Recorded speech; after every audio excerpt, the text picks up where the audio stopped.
Hello, everyone. Very good evening to all of you. My name is Anuja, and I welcome you to today's session.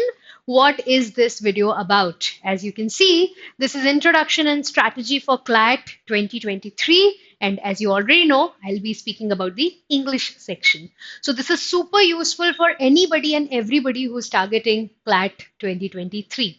English, as you see, has been rising to be the most dominant section, not just in CLAT, but in ALET as well. And it's becoming all reading intensive. It's very important to plan your strategy because without planning, everything will go haphazard. So today's session is exactly about that. I'll be sharing some rookie mistakes, some pro tips, some ideal scheduling methods, everything with you today. And all these things have been curated after years of discussion with students and teaching experience which I have. So I feel it will be incredibly useful for all of you. So stay tuned till the very end because I genuinely feel if you do these things, you'll have success, definite success. So let's get started. I think first thing that we need to understand is the discussion about major question types that are covered, that are asked in this examination. Okay, so as you all know, this is about reading comprehension. That is all about reading comprehension. But the major question types that you get within those reading comprehension questions, what are they about? So they are mainly either about theme. You are asked what is the theme of this text that you have just read, because if you've read a text and you don't even know what that is about, I guess that's a very poor reading job that you have just done. You are asked questions about tone of the author, mood of the author, how is he speaking, what is the purpose. All right. There are vocabulary questions where a word in context has been highlighted and you have to tell its synonym or its meaning. Then there are questions on figures of speech, and this is again becoming a very important and common question type, which wasn't so earlier, but these days figures of speech questions are very common. You're supposed to be able to identify. Then, of course, the most dreadful inferential questions, where certain information is given in the passage, and on the basis of that information, you have to come to an inference, which of course requires some thinking on your part. Logical thinking could be very interesting. And then there are some direct questions to our relief. Direct questions are those of which answers are given in the passage, and you just have to play the game of hide and seek, look for those options, and just get it right. So these are the major question types that you need to be good at. Moving on, let's talk about the skills required. So if you are an aspirant, a serious CLAT aspirant, you really need to have reading habit, because without that, genuinely doubt whether you will be able to sit through the paper or not, because the entire paper is about reading. So you need to have a very consistent reading habit. It's very important to have functional vocabulary. When I say functional vocabulary, I mean that your vocabulary should be good enough so that you can understand what you are reading correctly and quickly. And it shouldn't be something that is just a part of your bank, idea, word bank. It should be something which should be a part of your active memory. It should be on the tip of your tongue. If you see it, you should be able to recall the meaning. So you need to have a functional vocabulary. You need to have option elimination skills in you, because as you know, with each RC, reading comprehension passage, you get five multiple choice questions. And then the problem you are presented with is a problem of plenty. You have plenty good enough options and you have to look for the best one. So you really need to have very clear, cogent answers as to why you are picking a certain option and why you are eliminating the other options. So you need option elimination strategy. Elimination. I wished to write elimination, option elimination. Other than that, you of course require summary making skills, because see, you will be able to read this entire text and summarize If that happens, only then you will be able to handle the question. So you should be able to simplify the process, make it simple enough so that you remember the basics, and then you head towards the questions. So you need some remaking, option elimination, functional vocabulary, reading habit. And how does all that come? It definitely comes with a lot of practice. Now, of course, you need knowledge on figures of speech, tone, words. That is something which I don't think I have to mention, that much is obvious. Afterwards, let's discuss the sources that can come handy. So, if you are a legal aid student, you need not fret at all because you have everything that you need in our RSMs, which is Ranker's Study Material. This is a package which is handpicked, it's designed just for your needs. It has all the important words, it has all the important and relevant question types, RCs. But if you are not a legal ed student, what else can you solve? So you can go for this book called English is Easy. This is a book I recommend for a beginner because it has very easy vocabulary, it has very easy RCs. You don't have to do the grammar section here because CLAT has not been asking grammar for the last 3 years. So you could just do vocabulary and RCs from English is Easy. If you are already done with this and you want to do something better for your vocabulary, then you can obviously go for Word Power Made Easy by Norman Lewis. This is a book which has a very systematic approach to learning vocabulary. It has sessions and divided. That's how the book is divided into multiple sessions.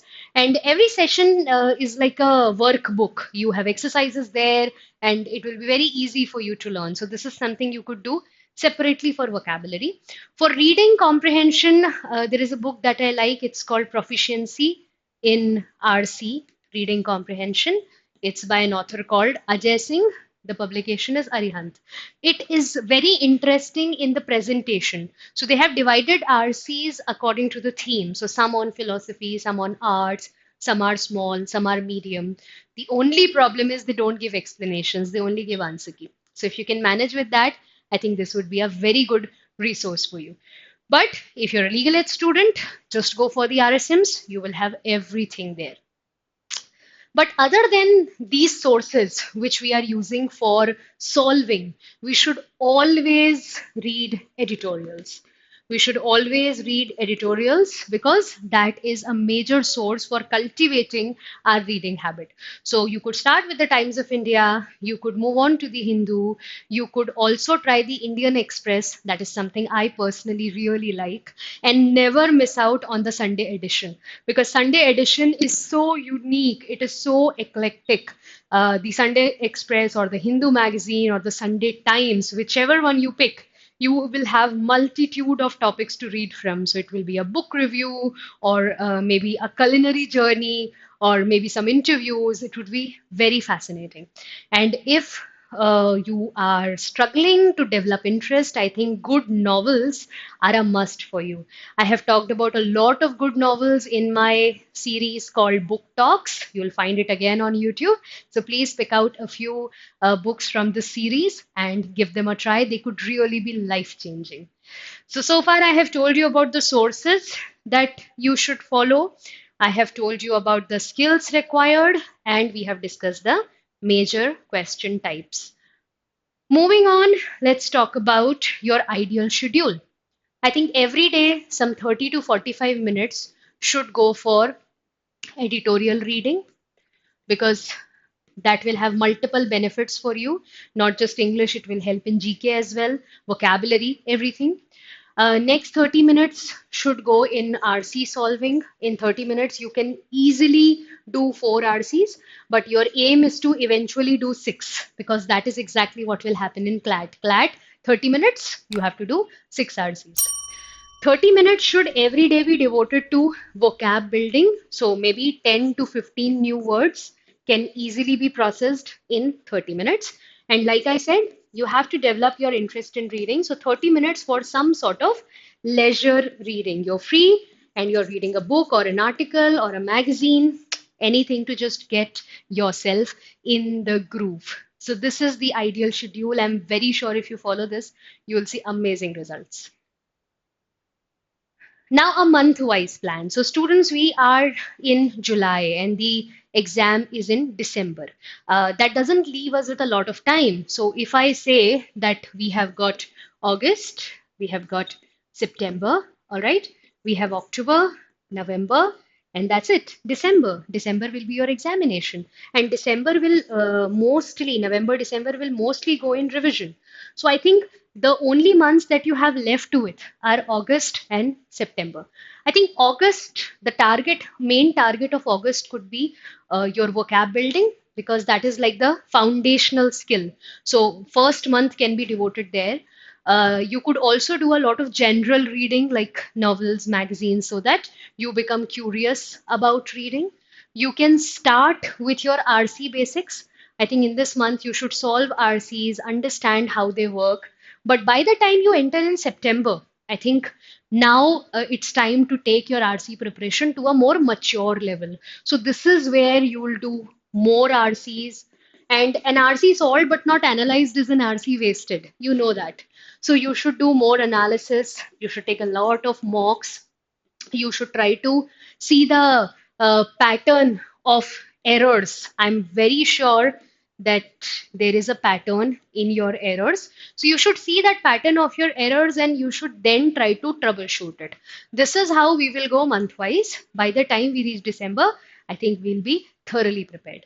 So, what are we focusing in the beginning? Some basics, vocab building, RC basics, reading basics. Then we move on, we do more RCs, more solving. Let's never run away from that. Let's never shy away from that. And October will be about analysis, weak area recognition, working on filling those gaps. November, December could mostly be mock taking and revision. All right, so this is your month-wise plan.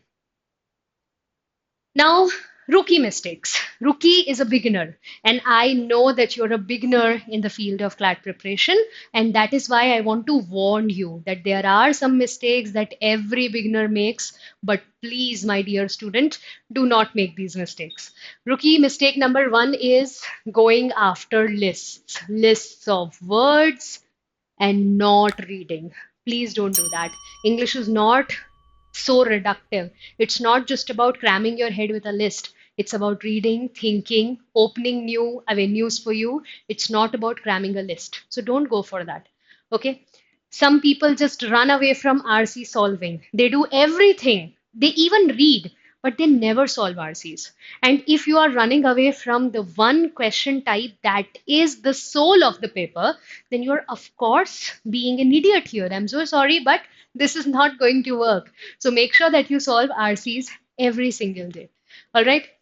Another rookie mistake is to limit yourself to a certain genre. Never go outside your comfort zone. Whatever you like reading, you keep reading that. So I'll just say if you are in your comfort zone, then you are never going to become a good reader. A good reader is not someone who can read what he likes. A good reader is someone who can read whatever is given to him and whatever is required for the paper. So please go outside your comfort zone. Every week, pick up a new genre, a new style that you haven't read so far, and go for it. Another rookie mistake that people make is so they first of all cram their head with words. They don't solve RCs. They remain in their comfort zone. Then they go for speed reading hacks. I don't have a lot of respect for these hacks because they're basically shortcuts, and you know how shortcuts go. Shortcuts work only when you know the effort that goes in that. So if somebody is telling you that you want to speed up, don't read everything, just skim. But skimming is also going to hamper your accuracy, your comprehension. Have you thought about that? So there is no alternative to practice. Don't just go after some hacks, some reading hacks. Yes, there are techniques, there are methods. We will talk about those. But please do not go for some speed reading hacks, right? So building on this discussion, I think I can now tell you what are the pro tips. If you have understood whatever I have said so far, if you have been with me so far, I think you deserve to know how can you get the edge. So you can get the edge by being very consistent in your preparation, Okay, I'm telling you this by experience. I have a long experience in teaching and mentoring students and interacting with them, and I have realized that they are consistent in the first few weeks, but afterwards they get distracted in some or the other way. Please be consistent. Please solve RCs every day and do not get deterred by results. So let's not make it very result driven. Let's keep it effort driven. And please understand your mistakes, analyze your mistakes. A lot of your competition does not understand what is it that they are doing wrong. They never get to the bottom of it. Their entire approach is very superficial. They solve questions, they get something wrong, they never realize why is it that they are getting questions wrong. So get to the bottom of it, be that Sherlock that you need, and analyze your questions to understand. But please do not overplan. A lot of time is wasted when people are just talking about strategies, what to do, and they just keep talking about it. That's the problem. They never get to doing it. So don't overplan. Have a weekly target, have a daily target if you want to, but just jot it down somewhere and get going to work. If you do not achieve it, no problem. You do it tomorrow. You still have a lot of time. Okay. So those are my pro tips for you. And one final thing that I will say, please use the language. Use English. If you really use English for speaking, writing, reading, listening, then you'll automatically become better than anybody who's not using it, right? Who's just solving RCs and is stopping there. You have to become better than people who are not treating it as a language. When you use it as a language, then you automatically become better than your competition.